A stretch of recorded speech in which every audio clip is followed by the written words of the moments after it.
see if we can get a little pull in. 47 IAT51 right now. Let's go ahead and give it another one.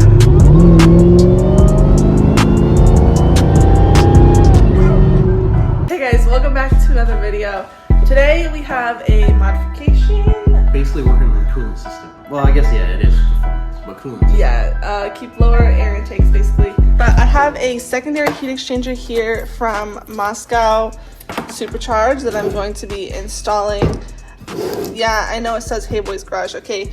We ordered it on his account and they customized it like for him basically. But I'm gonna run it on my car anyway because the only other option would be to take the one off of his car, put it on my car, put this one on his car. But that's a lot of work. Yeah. So I'm just gonna run the one that says Hey Boys Garage. It's not a huge deal. To give you guys an idea of what it will look like. Mine is, they changed the design a little bit. But this will give you guys an idea of what it actually looks like. So it sits right there on top of your original heat exchanger. We have a larger one, and it mounts to the crossbar in here. And then you have to move the horn.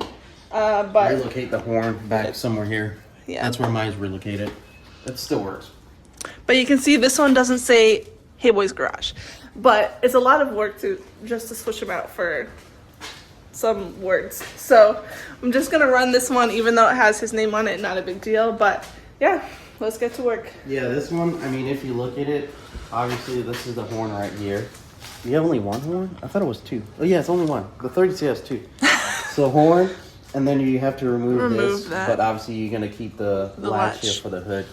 But the cool thing about this secondary heat exchanger is this one is unique to all the M113K and M112K platforms. It's a dual pass, so if you see these kind of heat exchangers that have dual passes on both sides, they work better than a single pass. That's the cool thing about this. That's why I go with the Moscow Supercharged secondary heat exchanger. Sure, it might take a little bit for it to come because it's from a different country, but it's totally worth it. Yeah, these took a while to come, but like you said, it's worth it. And this paired with a larger heat exchanger, and we run the automotive pumps, really does take down intake air temps. Michael said we're able to do it without removing the bumper. We'll see how that goes. First thing we're gonna do is remove this that holds your hood latch. We're gonna leave the hood latch so that you can still latch the hood, but this bracket part has to come off. So there's two here, one here, and then two down here on the bottom.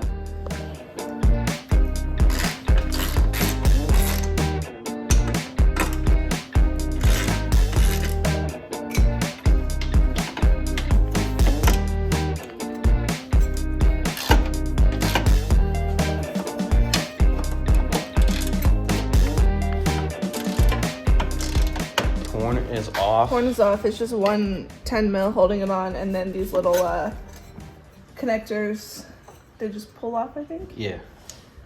Yeah. Maybe. Yeah, they pull off. Yeah. Eventually, you would have to grab the wires and route them back there. I'm just gonna set aside. We'll do that. Look at so much room for activity. It's just calling for a secondary heat exchanger. Literally. Let's test fit. All right. Yeah, test fitting because this is a new style. It's different. If you look at the one that's on Michael's car, it's up here. They both come out on the end. You can see the difference. This one comes out the back instead of right here. Yeah. You push that back or something? No, just fit it. Oh, I was thinking, never mind. I was thinking that was the crash part. Oh. The what do you call it? Heat Heat exchanger, yeah. Yeah, that actually works out perfect. Undo the bumper. Yeah. So the bumper, obviously, undo the screw right here, and then you should be able to push it back. Yeah. I did this without the bumper, so off. That's what I'm saying. You did it without taking off the bumper? Yeah, that's what I meant. Yeah. What size are those? Are those? I think those are 8s. They look Alright, so since we undid the bumper, hopefully. no, it's gonna fit. Just one side at a time.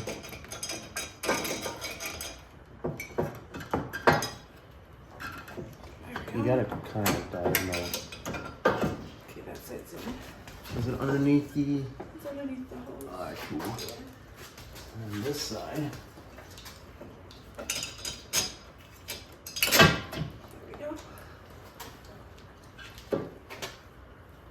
So right there, you kind of center it because the hose can still reach back down there. All right, so just to kind of give you guys a quick rundown of how I'm going to route this. Right now, I do have this larger heat exchanger already that we routed lines for. So I'm going to leave the top line here. The pump flows into there and goes through and back out. This one back to the pump. So I'm going to route this one from the bottom to the bottom of here, and then this top one is going to go out and back to the pump that is back in there. And I think doing it that way will be the best way to avoid like kinks in the lines and having to do a lot of extra rerouting. Just the way I already have it routed, that makes the most sense. All right guys, we got it all installed and added more coolant water mix. And now I'm letting the car run to bleed itself. I did have the car in second position for a while, so the pump has been running. But now I'm just letting it bleed itself. You can see it's flowing in there. Looks all foamy, bubbly, it's flowing. And you can feel the vibration there. And through the hoses, you can feel it. So it seems like everything is running properly. I'm gonna let it run for a few minutes and see if we need to top it up anymore. And now we're gonna relocate the horn. Where did you say you put yours? Down in here somewhere? Yeah. You gotta plug it back in first.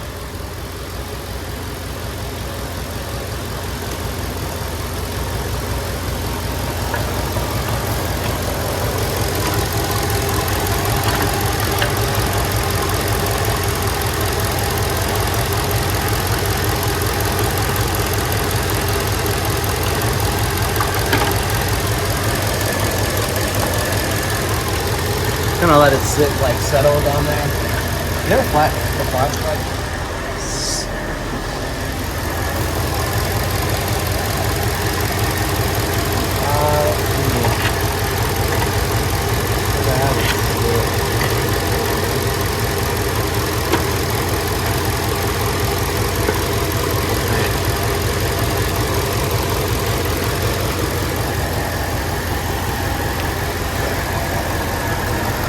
Right there is good enough.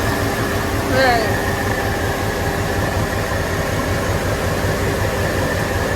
It was very hard to actually show you guys like how we routed it. That's why I told you before we did it, but the space is so small you can't really get a camera in there while you're working. Bottom to bottom and then top of the secondary to the pump is what we did.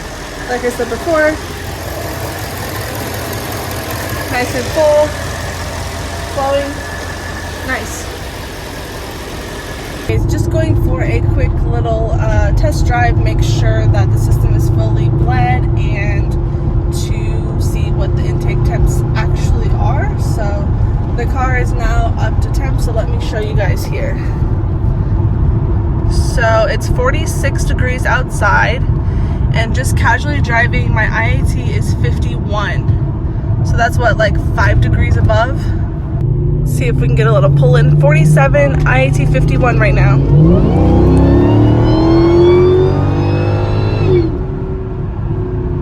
IAT got up to 93. Already back at 78. 69. See how quickly we recover. 64.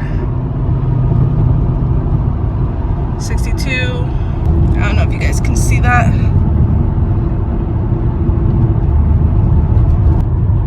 Let's go ahead and give it another one.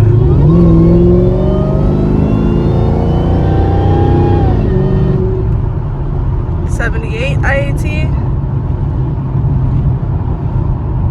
Already back to 68. So this secondary definitely helps it recover a lot quicker from what it was before. I know I didn't really show you guys up before, but definitely is recovering a lot quicker. And just cruising around, I know I showed you guys it was maybe like 5 above ambient before, or sorry, just now taking it out. Before I installed this, it would sit probably like 20-ish above ambient, but I'm guessing this one is gonna be happy around 10 above. So definitely an improvement. Yeah. It's because it was sitting while it was on. That's why it was 5 above. Yeah. So as you guys saw driving before I did a pull, it was like 5 above. But we also had the coolant like circulating before I left. Did a pull, got up to like 95 and recovered really well. So this thing actually works really well. This is still And really cool. it's still full. So we did a good job bleeding it out. And you said this still feels cool? Oh yeah. This is cool. That's right still here. cool. Yeah. Really? And now granted it's not like hot outside, but it would still be warm typically. What's the ambient right now? It was 46 when I pulled in. 64. Yeah. Alright. Oh yeah, I did 2-3 pulls, something like that. Alright guys, well that's all I have for you. Make sure you hit the like button and subscribe, and stay tuned for more videos coming real soon. I do have one more modification from Moscow Supercharged that I need to install, so I'm gonna do that soon, and I'll film a video on it for you guys to see as well. So stay tuned for that.